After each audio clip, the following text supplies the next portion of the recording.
नमस्कार मित्रों, आप सभी का अपने YouTube चैनल आनंद सिटी हब में एक बार फिर से स्वागत है। मित्रों, हमने जो चेक योर सेल्फ सीरीज की शुरुआत की थी उसी क्रम को आगे बढ़ाते हुए आज हम कुछ और क्वेश्चंस पर चर्चा करेंगे। तो आइए चलते हैं अपने क्वेश्चंस की ओर। हमारा जो पहला क्वेश्चन है, 1857 का विद्रोह किसने शुरू किया था? जो भारत के आज़ादी के लिए जो 1857 का विद्रोह हुआ था उसकी शुरुआत किसने की थी? इस क्वेश्चन का आशय यही है। तो यानी 1857 का विद्रोह किसने शुरू किया था?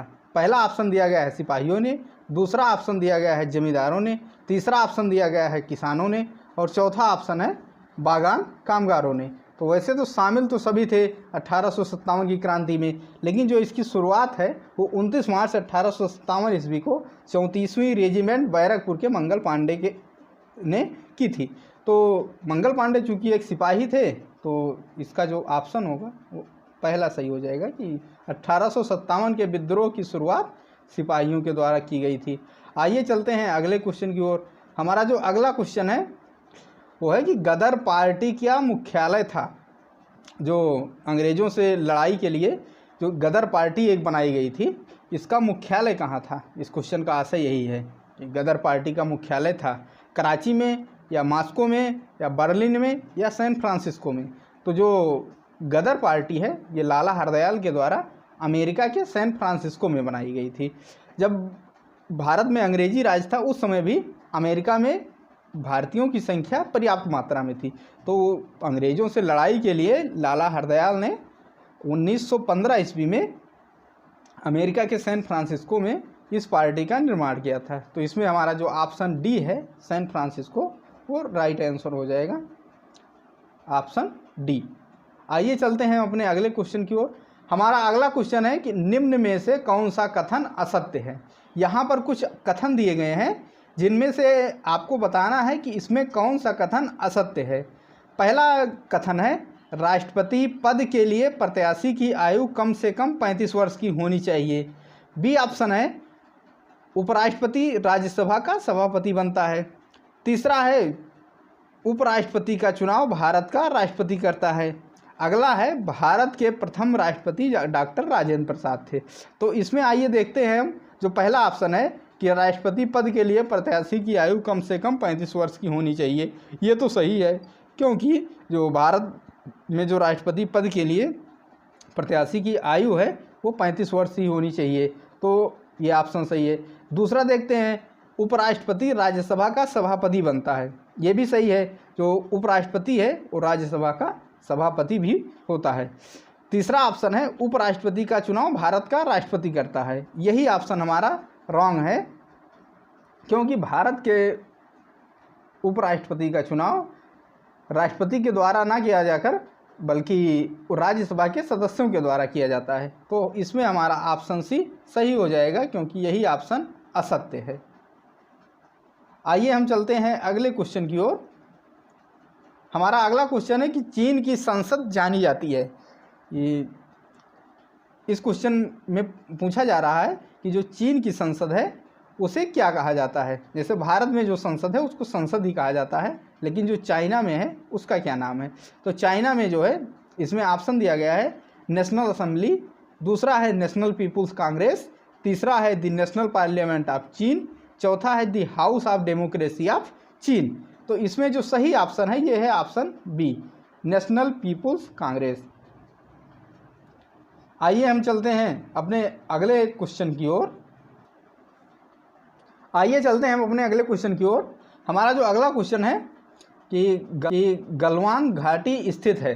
जो गलवान घाटी है ये इस समय काफ़ी चर्चा में है।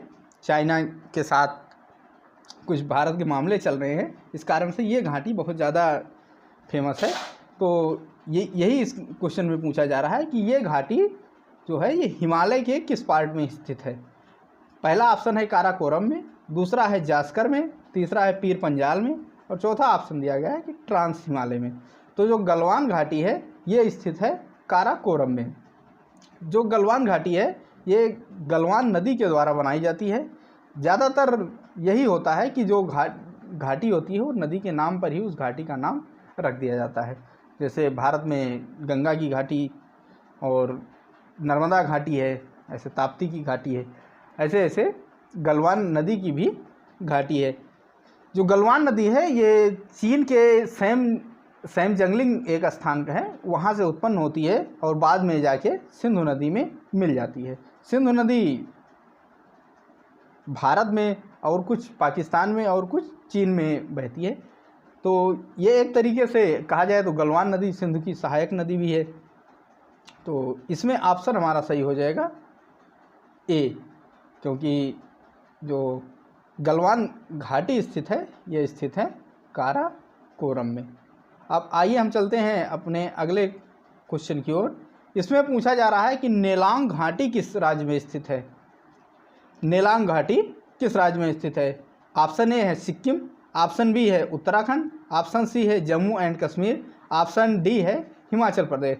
तो जो नेलांग घाटी है ये स्थित है उत्तराखंड में। तो इसमें हमारा ऑप्शन भी सही हो जाएगा। आइए चलते हैं अगले क्वेश्चन की ओर। अगला क्वेश्चन कह रहा है कि न्यूक्लियर रिएक्टरों में विमंदक और प्रशीतक दोनों की तरह प्रयुक्त होने वाला पदार्थ है। जो न्यूक्लियर रिएक्टर होते हैं उसमें विमंदक, जो उसमें न्यूक्लियर रिएक्टरों में ज़्यादातर न्यूट्रॉन्स का प्रयोग किया जाता है। तो उन न्यूट्रॉनों की गति को कम करने के लिए और उनको ठंडा करने के लिए कौन से पदार्थ का प्रयोग किया जाता है। इसमें पहला ऑप्शन है साधारण पानी, दूसरा ऑप्शन है भारी जल, तीसरा है अमोनिया और चौथा ऑप्शन है हाइड्रोजन। तो इसमें जो प्रयोग किया जाता है वो प्रयोग होता है भारी जल। भारी जल को कहा जाता है 1H2, जो 1H2 टाइप का हाइड्रोजन होता है 1H2। जो हाइड्रोजन है उसके दो और समस्थानिक होते हैं, एक ONH1 तो हाइड्रोजन खुद ही होता है, एक ONH2 होता है, एक ONH3 होता है। तो जो भारी जल होता है वो जब हाइड्रोजन का जो ONH2 वाला होता है, जब ये हाइड्रोजन जब ऑक्सीजन से क्रिया करता है तो बनाता है भारी जल। इसको कहा जाता है, इस हाइड्रोजन को कहा जाता है ड्यूटेरियम। तो जो भारी जल का सूत्र होता है वो होता है D2O। तो इसका ऑप्शन बी हमारा जो है भारी जल वो सही हो जाएगा। आइए हम चलते हैं अगले क्वेश्चन की ओर। हमारा अगला क्वेश्चन है कि निम्न झीलों में से कौन विश्व की सबसे प्राचीनतम तथा सबसे गहरी झीलों में से एक है। यहाँ पर 4 झीलों के नाम दिए गए हैं और इसमें पूछा जा रहा है कि कौन सी झील विश्व की प्राचीनतम और गहरी झीलों में से एक है। तो पहली झील जो है यह है बैकाल झील, दूसरी झील ह्यूरॉन, तीसरा है विक्टोरिया झील और चौथा दिया गया है विनिपेग झील। तो जो इसमें बैकाल झील है जो रूस के साइबेरिया प्रांत में स्थित है, जो साइबेरियन क्षेत्र है रूस में, उसमें स्थित है, यही सबसे प्राचीनतम है और सबसे गहरी झील है। आइए हम अपने अगले क्वेश्चन की ओर चलते हैं। हमारा अगला क्वेश्चन है कि निम्नलिखित में से किस देश में उसके कुल क्षेत्रफल का 30% से अधिक क्षेत्र राष्ट्रीय पार्क के अंतर्गत आता है। पहला ऑप्शन इसमें दिया गया है भूटान, दूसरा ऑप्शन दिया गया है आइसलैंड, तीसरा ऑप्शन दिया गया है इजराइल और चौथा ऑप्शन दिया गया है गैबन। तो जो इसमें इजराइल है यही ऑप्शन हमारा सही है, ऑप्शन सी। इजराइल में जो राष्ट्रीय उद्यान का क्षेत्रफल है वो 30% से अधिक है। अगर देखा जाए कि पूरी दुनिया में सबसे ज़्यादा वन किस देश में है, या अगर परसेंटेज क्षेत्रफल में देखा जाए तो सबसे ज़्यादा वन किस देश में है, तो वो है जापान में। जापान में सबसे ज़्यादा वन क्षेत्रफल है, लगभग 67% यहाँ पर वन क्षेत्र है। आइए चलते हैं हम अगले क्वेश्चन की ओर। तो अगला क्वेश्चन हमारा है पर्यावरण का संतुलन बनाए रखने के लिए वन के अंतर्गत क्षेत्रफल होना चाहिए। इस क्वेश्चन में पूछ रहा है कि जो पर्यावरण का संतुलन है वो बना रहे, इसके लिए हमें कम से कम कितना वन रखना चाहिए। तो इसका सही ऑप्शन है वो है 33%, जो ऑप्शन सी है। तो जो पर्यावरण का संतुलन बनाए रखने के लिए ज़रूरी है वो है 33%। बहुत कम ही देश ऐसे हैं जिनके पास जिनके पास 33% से ज़्यादा क्षेत्रफल है वन का, नहीं तो इस समय सबके पास कमी है। भारत के पास लगभग 24% क्षेत्र जो है वो वन के अंतर्गत है। तो इसमें पूछा जा रहा है कि कितना होना चाहिए, तो होना चाहिए वैसे 33%। तो भारत में एक हिसाब से देखा जाए तो कम है क्षेत्र जितना होना चाहिए। चलिए अगले क्वेश्चन की ओर बढ़ते हैं। अगला क्वेश्चन है हमारा कि 21 जून को निम्न में से कौन सा दिवस मनाया जाता है। जो 21 जून है वो उस दिन कौन सा दिवस मनाया जाता है। तो जो 21 जून है, अभी हाल ही में 21 जून बीता है, क्योंकि आज 28 जून है जब हम वीडियो बना रहे हैं, तो अभी हाल ही में 21 जून बीता है। तो हम लोगों ने इस दिन योग दिवस मनाया था। तो हमारा ऑप्शन बी इसमें सही हो जाएगा। बाकी इसमें जो पहला ऑप्शन दिया गया है पृथ्वी दिवस मनाया जाता है 22 अप्रैल को, और ओजोन परत संरक्षण दिवस मनाया जाता है 16 सितंबर को, और अंतर्राष्ट्रीय महिला दिवस मनाया जाता है 8 मार्च को। तो ये तीनों ऑप्शन रॉन्ग हैं। जो हमारा सही ऑप्शन है वो ऑप्शन बी है, योग दिवस। आइए चलते हैं अगले क्वेश्चन की ओर। तो हमारा अगला क्वेश्चन है कि राष्ट्रपति को क्षमादान की शक्ति किस अनुच्छेद में है। तो राष्ट्रपति की क्षमादान की शक्ति है वो संविधान के किस अनुच्छेद में है। तो इसमें पहला जो ऑप्शन है वो है 123, दूसरा ऑप्शन है 143, तीसरा ऑप्शन है 61, चौथा ऑप्शन है 72। तो जो राष्ट्रपति के क्षमादान की शक्ति है वो है अनुच्छेद 72 में। अनुच्छेद 123 या 123 में राष्ट्रपति का अध्यादेश जारी करने की शक्ति, और 143 में राष्ट्रपति का सुप्रीम कोर्ट से राय लेने की शक्ति है। 61 में जो अनुच्छेद 61 है उसमें राष्ट्रपति पर महाभियोग चलाने की प्रक्रिया दी गई है।